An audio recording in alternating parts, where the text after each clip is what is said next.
One Piece chapter 1113, it is titled Stalemate. We pick up where we left off in the last chapter. The Gorosei, specifically Mars, Walker, and Saturn, they are on the move. They are doing stuff to the Straw Hats, which we continue with this chapter, seeing them try and defend themselves against the Gorosei, as well as Nusjuro versus Bonney.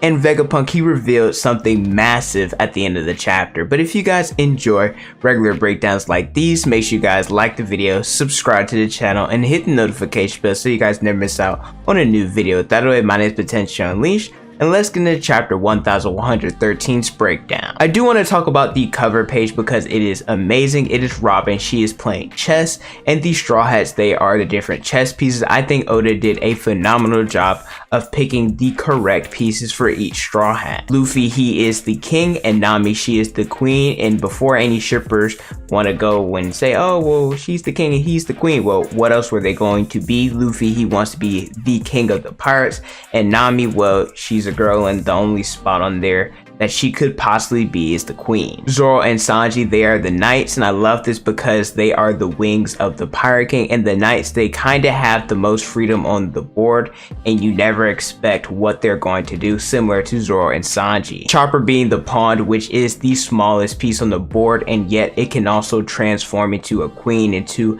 a rook, into a bishop, similar to Chopper's different points. Jinbei and Frankie, they are rooks, which are pieces that keep things steady, and I think it fits their characters. Lastly, Brook and Usopp, they are bishops, which attack at an angle where you least expect it, and I think that's similar to how they attack in the story. In the last chapter, Mars, he made it to the Punk Records and was going to destroy the transponder snail, and this is the first time that we get to see Vegapunk's brain actually in the Punk Records, and it is humongous, the size of a giant. Similar to chapter 1109, when we saw Rebecca, Iceberg, and others preparing for Vegapunk's broadcast, we see different individuals in this chapter as well. There's Kaya and the Usopp Pirates along with Mary, there's Crocus and Laboon. We even cut to Vegapunk's homeland of Baltimore. Some citizens, they thought that Vegapunk was responsible for the nightmare of Baltimore, however, that was cleared up that it was Frankie. The short version of that incident is that Frankie, he accidentally hit a self-destruct button because he thought it was a pirate symbol. I also love that someone mentioned that Frankie turned himself into a ship. This is a reference to the Sunny, who is now on Frankie's bounty poster.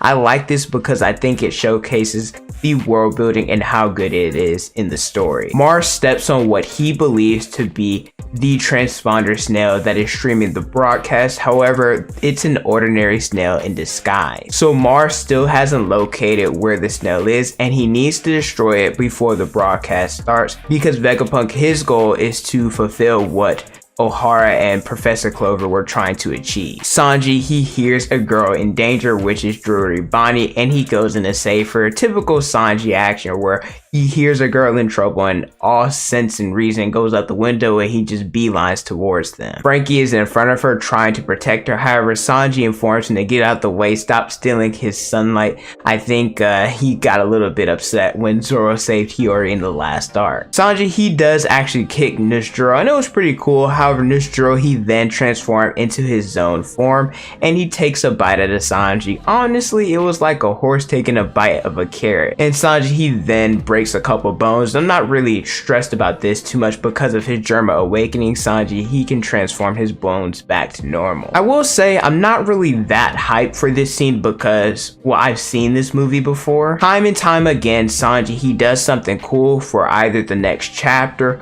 or heck, you could even say the very next panel, he kind of goes out bad. And that's exactly what happened here. He kicked the Gorosei, which is pretty cool, but then he got bitten, so I don't know, I'm kind of tired of seeing this, so that's why I don't really seem that hyped about it. Bonney, she then transforms into her distorted future form, which I love because in chapter 1103, she failed to replicate Nika's punch, and then in chapter 1107, she asks Luffy to show her how to properly do a punch, and then in chapter 1113, which is this one, she then transforms into a giant similar to Luffy. Vegapunk confirms that the reason why the broadcast has started is because of the programming that he had, that once his heart stops, the broadcast would start. There are different reactions throughout the world, and I specifically want to highlight Caesar's because him and Judge, they decided to work together in order to surpass Vegapunk And well, what would be the point if he's dead? I mean, technically, I guess they could try and surpass his legacy,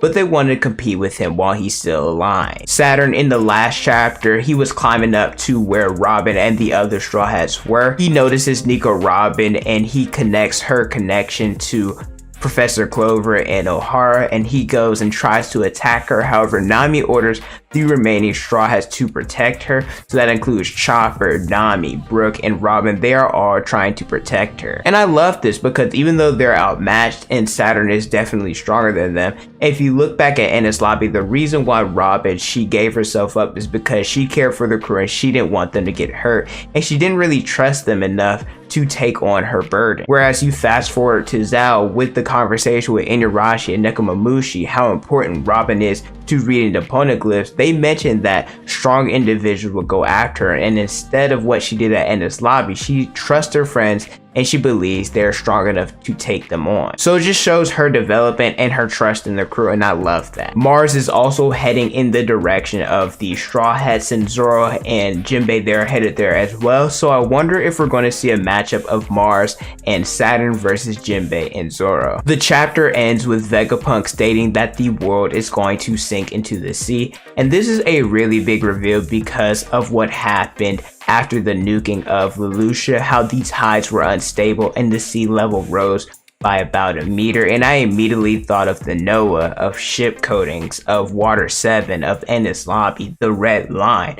If the world is indeed sinking, what's going to happen to Devil Fruit users? Just so many things that comes to mind after hearing this, and I do plan on making an in-depth video, and it'll probably go up on Wednesday. But that's it for this chapter. Honestly, there wasn't really that much to necessarily break down. I think the big thing that was revealed at the end of this chapter will span a lot of theories and a lot of discussions, and as I mentioned earlier, I do plan on doing an in-depth video about it. Let me know how you guys feel about this chapter in the comment section below. Don't forget to like, comment, and subscribe. Hit the notification bell so you guys never miss out on a new video. Follow me on Instagram, Twitter, and TikTok. It's on the screen and in the description below. Thank you guys so much for watching, and don't forget to unleash your potential.